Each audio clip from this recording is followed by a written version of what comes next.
नमस्कार। यूपी 9 बजे के साथ हाजिर हूं मैं अनुपम। देश में कोरोना के मामले तेजी से बढ़ रहे हैं, उसे लेकर हर ओर सतर्कता बढ़ती जा रही है। कोरोना के बढ़ते मामलों के बीच चुनाव भी होने हैं और पार्टियां तैयारी भी कर रही हैं, लेकिन अब बदले हालात में पार्टियों का जोर सोशल मीडिया की ओर ज्यादा है। बात बीजेपी की करें तो बीजेपी ने सोशल मीडिया माध्यम से रैलियां करने की योजना बना ली है। इसके लिए यूपी और उत्तराखंड में बीजेपी ने इस बार कई आधुनिक तकनीक से अपने को मजबूत किया है। वहीं बीजेपी प्रदेश कार्यालय में सोशल मीडिया सेल में वॉर रूम बन के तैयार हो चुका है। यही नहीं, सभी जिला कार्यालयों में वर्चुअल रैली का सेटअप तैयार हो गया है।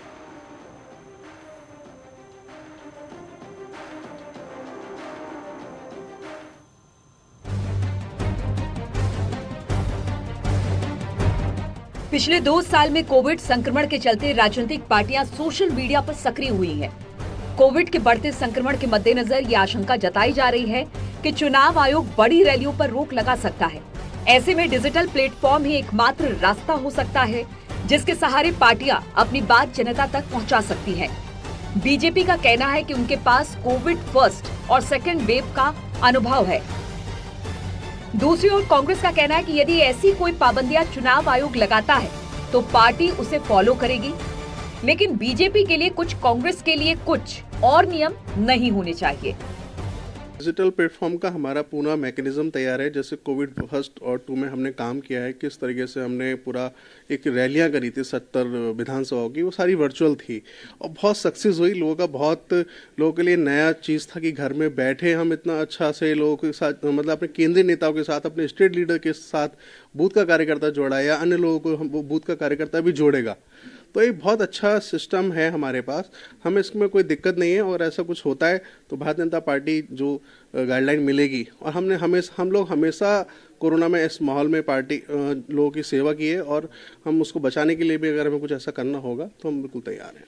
अभी ऐसा तो हुआ नहीं ना, जब होता है देखेंगे। अभी तो तैयार तो बीजेपी सबके लिए तैयार है, वो तो अलग बात है, लेकिन जब डिसीजन होता है तब देखेंगे। हम चुनाव आयोग से बातचीत वगैरह, सब पार्टी से बातचीत करना चाहिए।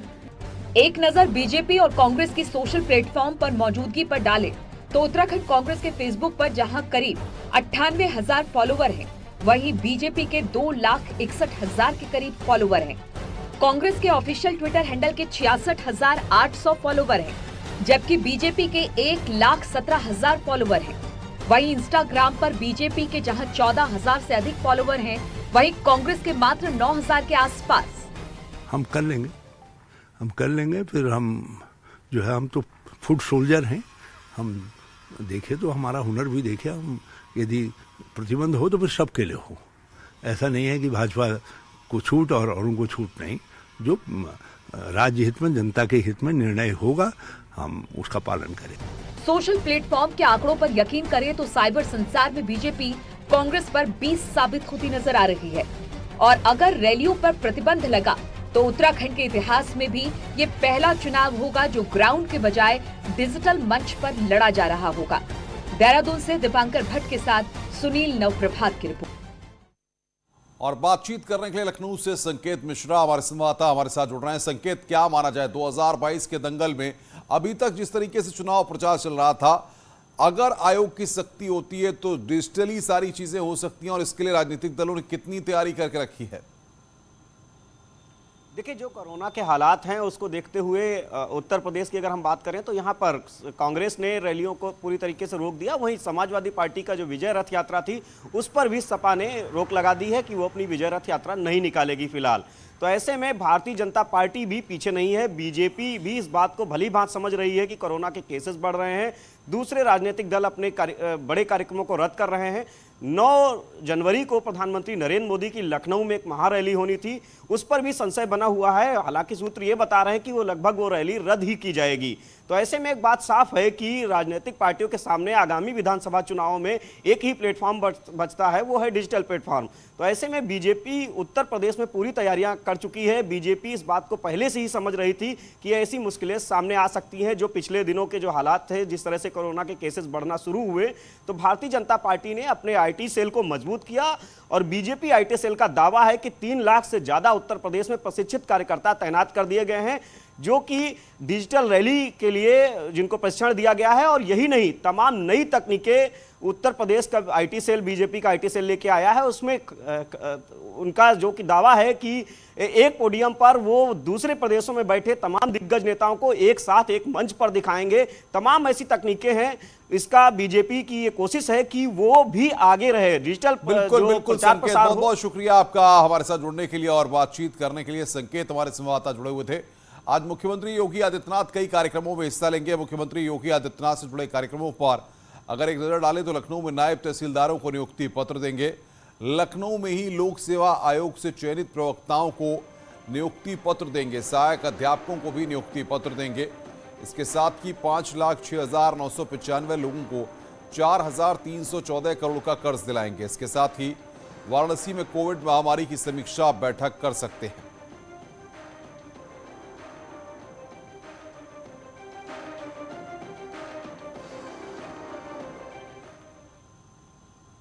मुख्यमंत्री योगी आदित्यनाथ का आज वाराणसी का दौरा है। सीएम 4,500 स्टूडेंट्स को स्मार्टफोन देंगे। कोविड से बचाव की तैयारियों की समीक्षा करेंगे। रुद्राक्ष कन्वेंशन सेंटर में इस कार्यक्रम का आयोजन किया गया है। दोपहर 2:30 बजे सीएम योगी के आने का वहां पर कार्यक्रम रखा गया है।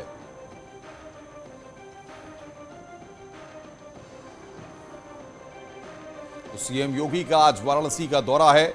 स्टूडेंट्स को स्मार्टफोन देंगे। कोविड से बचाव की तैयारियों की मुख्यमंत्री आज समीक्षा करेंगे।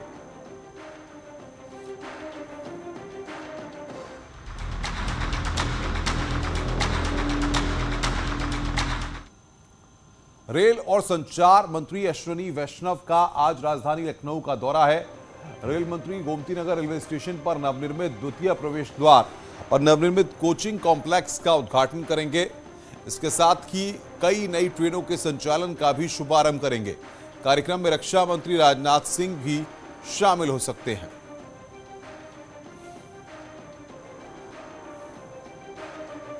अश्विनी वैष्णव का लखनऊ का दौरा है। कोचिंग कॉम्प्लेक्स का उद्घाटन करेंगे।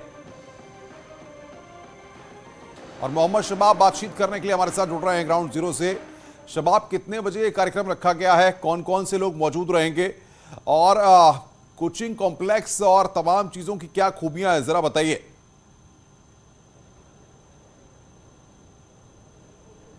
बिल्कुल, देखिए, अब से थोड़ी देर के बाद ये कार्यक्रम शुरू हो जाएगा। राज्यपाल आनंदीबेन पटेल, केंद्रीय रक्षा मंत्री राजनाथ सिंह इस कार्यक्रम में बतौर मुख्य अतिथि मौजूद रहेंगे।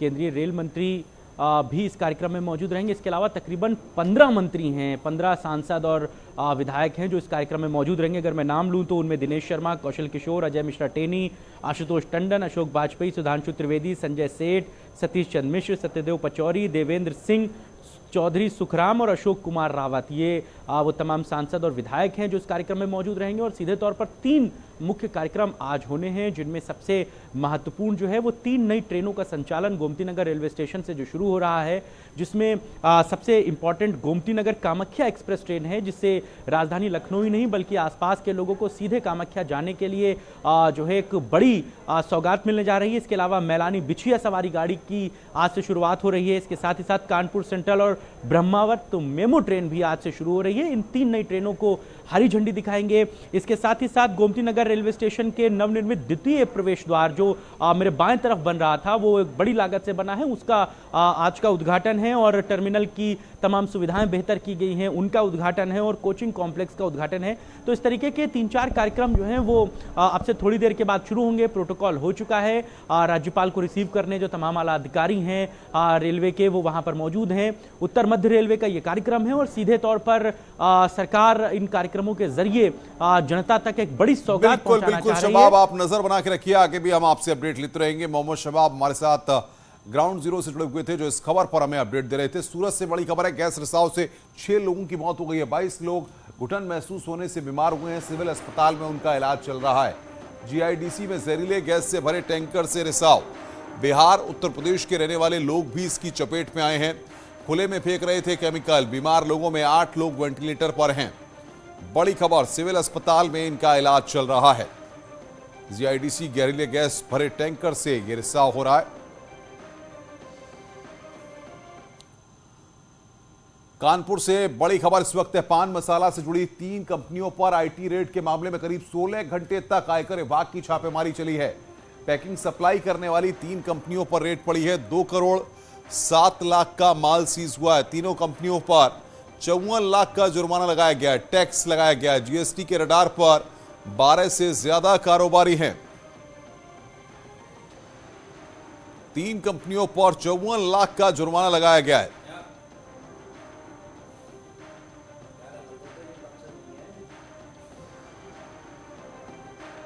तो पान मसाला से जुड़ी कंपनी पर यहां पर रेड करीब 16 घंटे तक इनकम टैक्स विभाग की रेड चली है।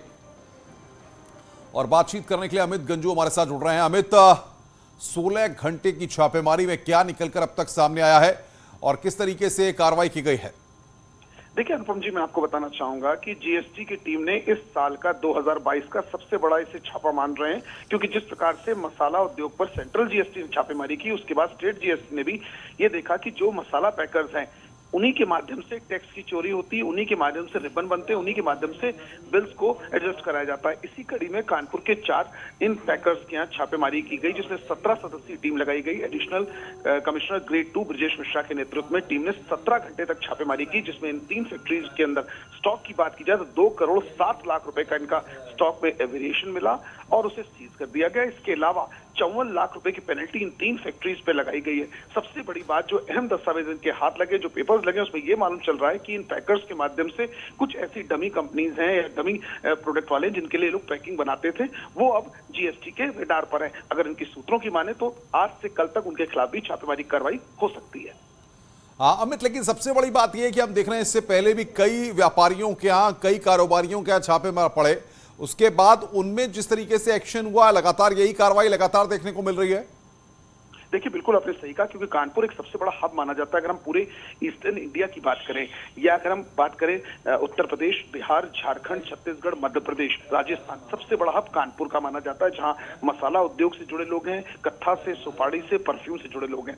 और जीएसटी की टीम ने अब इस साल की शुरुआत से ही इसको पूरा पैनल बना लिया है कि उन लोगों पर अंकुश लगाया जाएगा जिनके माध्यम से ये मसाला कारोबारी टैक्स की चोरी, सरकार के राजस्व को हानि पहुंचाते हैं, उन पर पहले से ही शिकंजा कसा जाए, जिसकी बानगी उस वक्त देखने को मिली जब एडिशनल कमिश्नर ग्रेड 2 के नेतृत्व में 17 सदस्यीय टीम ने दोपहर के बाद से छापेमारी की। आमतौर पर सुबह 10-11 बजे जीएसटी करती है और शाम को 5 बजे तक वाइंड अप कर देती है, 6 बजे तक। लेकिन ये पहली बार ऐसा देखना है कि 2 बजे के बाद शुरू हो और रात में अर्ली मॉर्निंग सुबह 3:30 तक चलती रही, यानी कहीं ना कहीं छापेमारी भी अब समय के अनुसार नहीं चली, ताकि बिल्कुल अमित, बहुत बहुत शुक्रिया आपका हमारे साथ जुड़ने के लिए और बातचीत करने के लिए। जीवन में मेहनत और लगन से कुछ भी संभव है। न्यूज 18 की पहल बायजूस यंग जीनियस में हम कई ऐसे बच्चों से मिले जिन्होंने अपने दृढ़ संकल्प से वो कर दिखाया जो उनकी उम्र में असंभव प्रतीत होता है। आज हम आपको मिलवाएंगे अर्जुन सिंह से।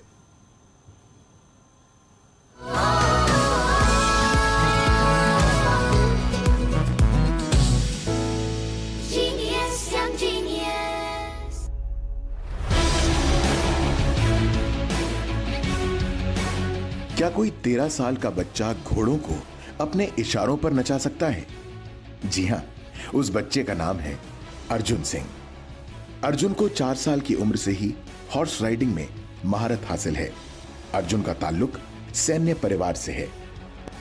उनके दादा और चाचा अच्छे घुड़सवार रहे हैं और वही उनकी प्रेरणा भी हैं। So when I was like 3 or 4 years old, I used to see my elder brother ride, and from that day on, like I decided to ride horses because it was natural. It just came naturally because I used to see people ride horses and the senior riders, my parents. Arjun को कई राष्ट्रीय और अंतर्राष्ट्रीय स्तर की coach से training मिली है। पिछले 8 साल में कोई दिन ऐसा नहीं रहा जब उन्होंने प्रैक्टिस में पसीना ना बहाया हो। अभ्यास और कंपटीशन के लिए घोड़े देकर सेना अर्जुन की मदद कर रही है। Army has been, supportive throughout. They promote the sport, so they also give the budding riders. They give them a few horses to ride. So Arjun could perform on those horses, the army horses, is something which is which has given me a big this thing, and he is able to ride them well and win competitions. 2021 में Delhi horse show में अर्जुन ने individual dresses में gold और silver, individual show jumping में gold और bronze, top score में gold के साथ टीम ड्रेसेज और टीम जंपिंग में गोल्ड मेडल जीते। इसके साथ ही उनके नाम कई मशहूर खिताब हैं। सुनहरे भविष्य के लिए अर्जुन को शुभकामनाएं।